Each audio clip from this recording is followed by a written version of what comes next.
Hello friends, my name is Theo, and today in this exciting Meissner Media tutorial, we are going to be diving into Cinema 4D and talking about thinking particles and a cool free plugin called ubertracer.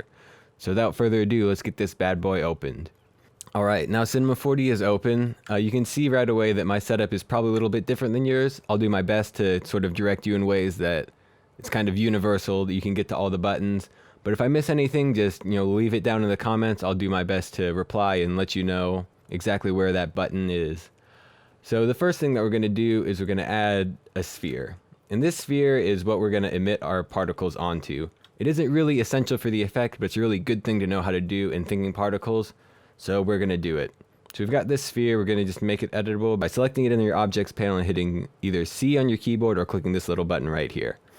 And what that does is it basically means that you can't do like the easy way of editing it anymore like you could, where you can just, expand it like that, or add more segments, or change the type right here.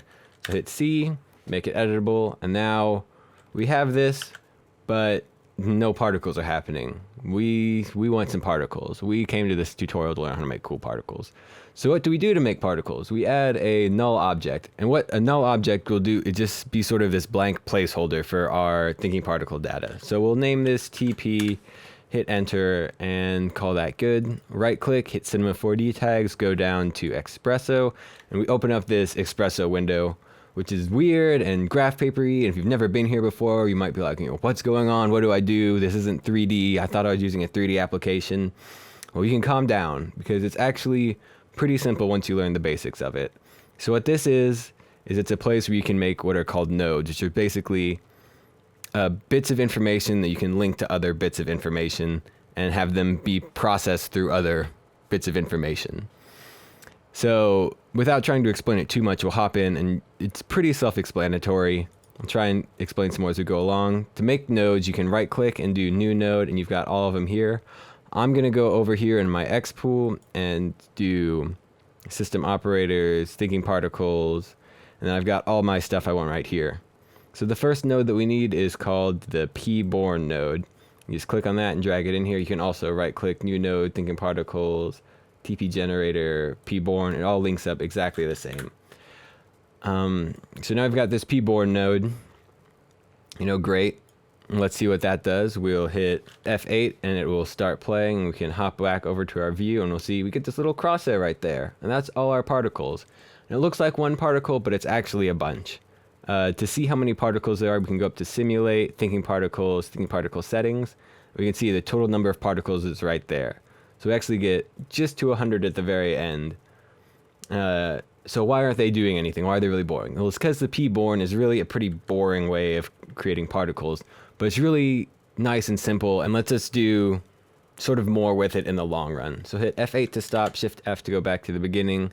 Hop back over to our Espresso editor. If you don't have it tabbed up here, you can just double click on the Espresso tag over there in your object manager.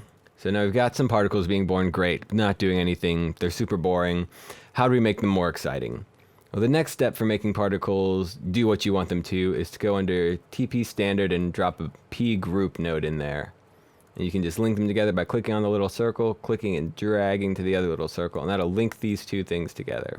So now we have particles being born, and they're being born into the all group. Nothing changed. Default particles are being born into the all group. So we want to make these special in their own group. To make another group, you go back into our thinking particle settings that we got to by going to Simulate, Thinking Particle Settings, go under Particle Groups, right click, hit Add, click on the group, hit enter, and we'll name this Sphere Emit. Hit enter, and now that's great. And now just so we can make sure that we're in the right new group, we'll make it green. And the last step is to click on it over here and drag it and drop it in the P group. And then to make these, to resize these nodes, you can click on the edges and drag them around, or a really easy way to make them nice and concise is to hold down Control or Command on a Mac and double click on the top. So Control on Windows, Command on a Mac, double click, you're good to go. So now we'll hop back to our view. We'll hit F8 to play, and now we see, oh, our little particles are green now. They're in the right group. Good for us. We get an A+. Still, nothing's happening. It's not exciting at all. Hit F8 to stop. Shift F to go back to the beginning. So now that we have the particles in their own group, what do we do? There's no real output on this. We seem stuck. But no, alas, we can go to TP initiator and go to ppass and drop that in there. And what the ppass does is it says, basically, it acts as the output of the group. So it takes all the particles from whatever group you assign to it and then lets you link it to the rest of the parameters. So we'll drag sphere emit in there again. Boop. Hit control double click so we can see. And now I've got a ppass. And what that'll let us do is it'll let us really affect these particles and make them a lot cooler. So now we'll get into the trickiest part of this espresso, just real quick, which is making these particles emit onto the surface of the sphere. So right now we see they're just being emit in the center, and it's really boring, and they're not doing anything, and we don't like that. So let's change that. The first node that we'll need is the P surface position node, which is under TP helper, and we just drag that over in here.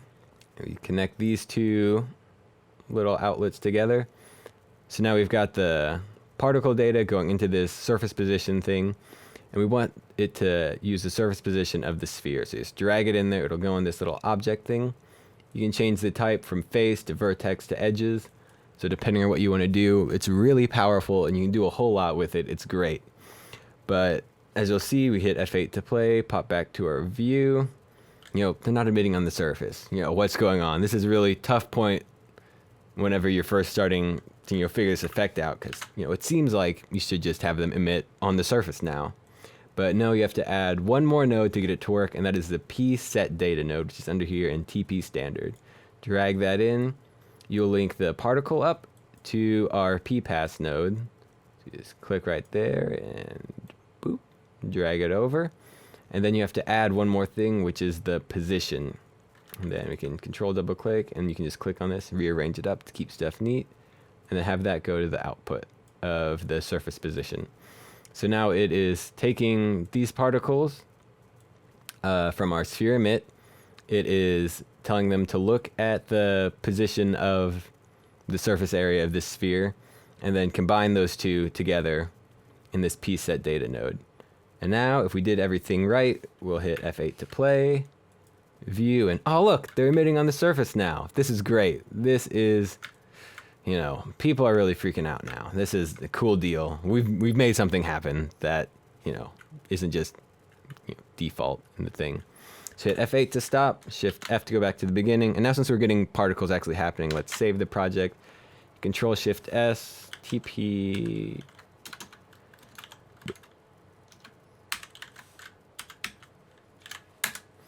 All right, so now we've got that.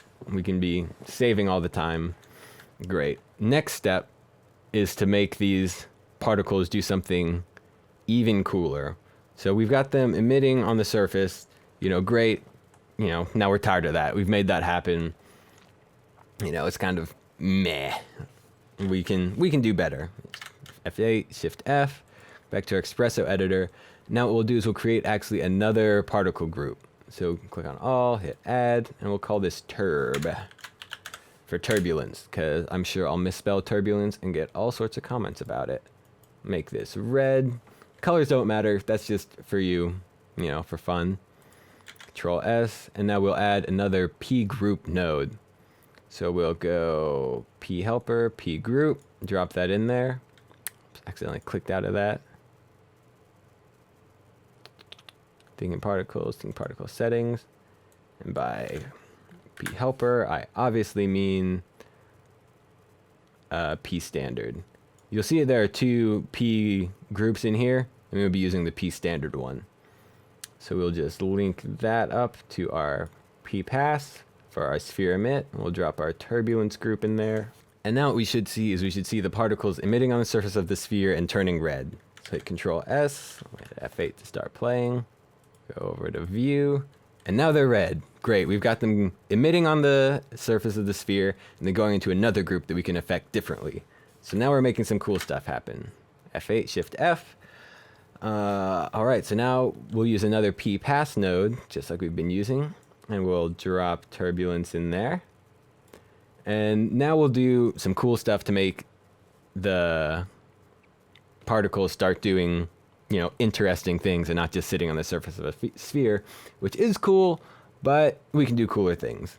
So now we'll go to TP dynamic, which is a really cool place. You can do lots of neat things, and we'll do P wind, and we'll drop that in there and link them together. And what that'll do is it'll say particles in this group will be affected by this wind. And the wind won't do anything yet. We actually have to put an object in there to control where the wind is coming from. So I'll drop another null in. We will call it wind, hit enter, wind, boom. We'll select this node, and I'll just click and drag our wind null into the object part. All right, so now we will hit F8 to start playing again, and we'll view it. And look, oh my goodness, we have something, something cool happening. We've got like this cool comet trail effect happening. And that's really neat, but that's not what we want. We want to change the object type from planar to spherical.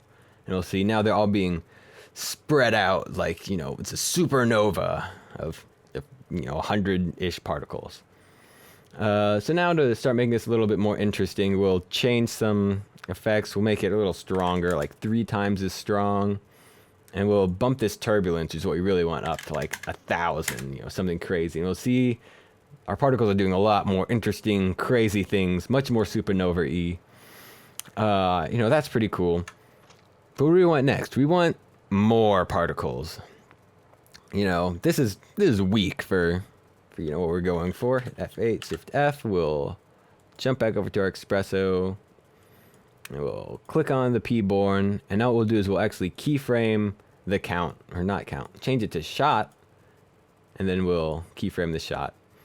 So with my version of Cinema, there's some weird bug where I can't change the keyframes in this normal view. I have to go over to the timeline window. So I'll just create some keyframes now and edit them in the timeline. So you hit down Control or Command, click on the little dot there. It makes stuff happen. Click on it again, move over, and I'll move to frame like 40 and click on it one more time. And now I'll bring up the timeline window, which is under Window Timeline. Boom, right there. And you can just double click on these to edit the values directly. It'll come up over here. So I'll make this 7,000. And then we will click on the next one and make it 10. And then click on the last one, double click I should say, and make it 0. So now we'll see at the beginning we're emitting a lot of particles, and then it goes down really quickly to not very many, kind of stream out for a bit, and then it ends. So that should hopefully look pretty cool. Let's, Control S, since anytime you add a bunch of particles, you should save before you preview it because, sometimes stuff will crash. So hit Shift F to go back to the beginning, hit View, and then F8. All right, we got a lot of particles now. Look at that. That's looking pretty good. I like that. So now hit F8 to stop, Shift F. So what's the next step?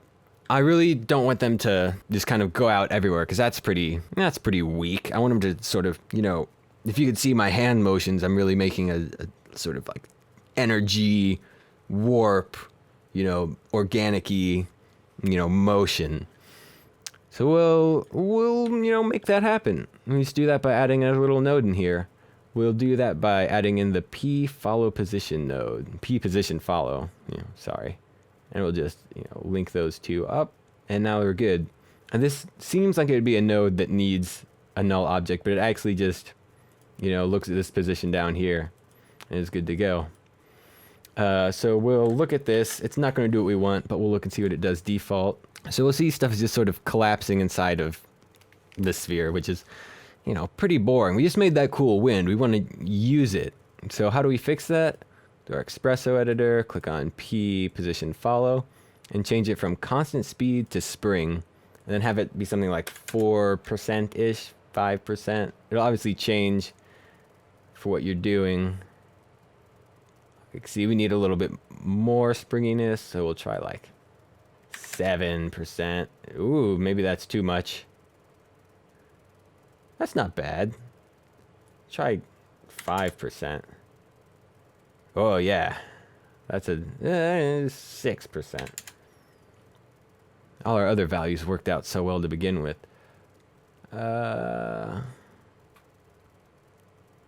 Yeah, I'm liking that. 6.2. Because, you know, we're cool. Oh yeah, that 0.2. That really just did it for me. So now from here, we're not really going to be doing much more with animation. We've kind of got our particles set up. We're wanting to do this for like a still render, right? So we'll watch this a little bit, pause it at a cool point. Like, that's a pretty cool point. We'll frame it up. To move around, the number 1 on your keyboard is to glide around like this, pan around. 2 is dolly in and out, and 3 is orbit. So what we can do is just frame this up the way we like it. We can even add a camera, which for normal people will be under this light thing in camera. We'll change the focal length to something like 24. And we'll hit this little reticle looking thing. And boop. Alright. And now we're inside the camera. Like that. We'll call that good. It's not perfect, but whenever you do this, you can make it perfect. And I expect you to. So now we have our camera made. I don't want it to move at all whenever we're doing anything. I have a bad habit of messing up my camera. So you just right click, go to Cinema 4D tags, and drop a protection tag on it. And now we can't move it around at all. Just super great. We'll just pop out of that, and now we can move around more, and our camera is just locked right there. Just, keep stuff clean, I'll bump that in. Control S. So the next thing we'll do is add the ubertracer. We'll just hold down Alt or Option and double click on those little stoplights, and that'll get rid of that sphere since we don't need to see it at all. And now we will drop in plugins, ubertracer, and I will drop a link to the download for that in the description of this video. And what ubertracer does is it'll create little lines connecting objects together, and it can use thinking particle groups and link them together, or link them to themselves, or link thinking particles to other polygons, or link mesh objects together. It can do a lot of cool stuff and make a really neat, sort of sci-fi looking thing. So what we'll do is we'll just link particles to themselves. So we'll drop our turbulence in there. Before we do anything else, I'm gonna drop the max line length down to something like 6. Just because the way it works is it has this minimum line length and this maximum line length, and that's as far as the line can go. So if you have a really long maximum line length, then this particle can connect to all the particles around here, and that'll really make your computer hate you. So we're gonna try and make my computer not hate me and keep the lines a little bit shorter, and it also looks less messy. Because you have lines just going everywhere, it's just a mess and awful. So we'll keep them pretty short. Then we change the get points from object to elements, and now we see, oh, look at that, they're all connected together, and the computer slows way down because there's a whole lot of stuff going on. But that's okay, it's not too slow. We can handle this. Let's take a render and see what's happening. Nothing's happening. We don't have any particle geometry. We don't have any stuff happening along there. So now let's, that ubertracer thing's pretty easy. It's a little bit more in depth, but, it's pretty simple on the surface, as you can see. Made something look pretty neat pretty quick. Now, how do we get geometry across this? Well, you can use it like a tracer object and, use a sweep NURB with a circle or a triangle and get them going like that. But that's really heavy, and computers hate that. So we're actually going to use the hair module within Cinema, which isn't in all the versions, but hopefully you have it because it's really, really cool. So boom, add hair. And so we get all these weird lines. If we render it, weird. It looks like some 70s modern art garbage. If you're into that, cool. If you're not, cool. We'll bring the segments down to 1. That's just how flexible the hair is, and we don't need the hair to be flexible at all. And then we'll change from spline vertex to spline guides. And that, see, it shows makes the hairs just go along the splines we have that ubertracer made. Great. Hit render, and we will see, look, we have something. Cool beans. It looks a little weird. It's not bad, but we can just double click on a hair material. I'm just going to make it sort of a bluey light type thing and make it look, Prometheus-y and spacey and cool. Take another render. That's pretty neat. I can live with that. So now the last little part of this is adding a light. And we can just, boom, add an omni light. And what we'll do is we'll make this sort of greenish, like that. Let's just turn off our hair and our ubertracer so everything goes a little quicker. So in our light, and then we'll change the shadow to ray traced and change the visibility to volumetric. And this visibility, visible light thing, is one of the most underutilized aspects of Cinema 4D for making really, ballsier renders. And what it does is it makes the light look like it's shining through dust, and it looks super cool. It's super handy. It makes stuff look way less, like a hospital. So now we just drop over to visibility. We will bring this dust up to like 70%, and that's sort of how noisy the light looks. So that looks pretty good. And now we're basically ready to finish this bad boy off. Drop in here. Let's just do a quick test. Turn these guys off. We'll go over to our render settings. You can get to render settings by hitting Control B, and that'll just pop you over there. We will make this 1920 by 1080. We'll just do a still. I keep this at current frame. Let's go make sure our framing's still good. Not quite. Move this. Turn off ubertracer. Boom. Get that down so you aren't cropping any important cool stuff off. Turn ubertracer back on. Go back to render settings. Just Control B if you don't have it locked up there. We don't need object glow. Hair render. It's looking good. Shadows. Ray traced. Aliasing high. Let's go back to output. Oh, that looks good. Save. I'm gonna just put it in here. We'll call this TP Uber still. All right, and we'll make this. Let's make it a JPEG, and then we'll hit Shift R, and it'll render out. Oh, look, there it is. That's our cool little render. It looks super like, straight out of Prometheus. Super cool. I'm down. I think that's pretty neat. If we really want to, we can, boom. And if we want to, we can take it into Photoshop. Just hit Windows, Photoshop, Alt Tab over, drop it in there.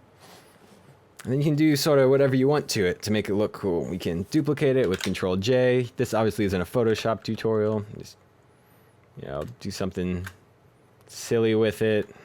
Control J again, Control T. Make this like way bigger. Bring it over. Obviously, we're not doing some best practice stuff here. I hit Control Shift N, make a new layer, M. Boom. We'll make a little black line. Alt Delete to fill it in with black. V. Go back to our selection tool. Bring it down there. Control J. Duplicate it. V. Bring it down like that. That's pretty neat. So yeah, we've made something pretty neat. We've learned some stuff. We got a little bonus Photoshop tips in there. If you liked the video, give it a like. If you didn't, and then don't give it a like. You can even give it a dislike if you really didn't like the video. If you have tips for me on how to do this better, make it look cooler, how to make better tutorials, leave them in the comments. Otherwise, I hope you have a great day and, stay healthy. Go for a walk. Bye.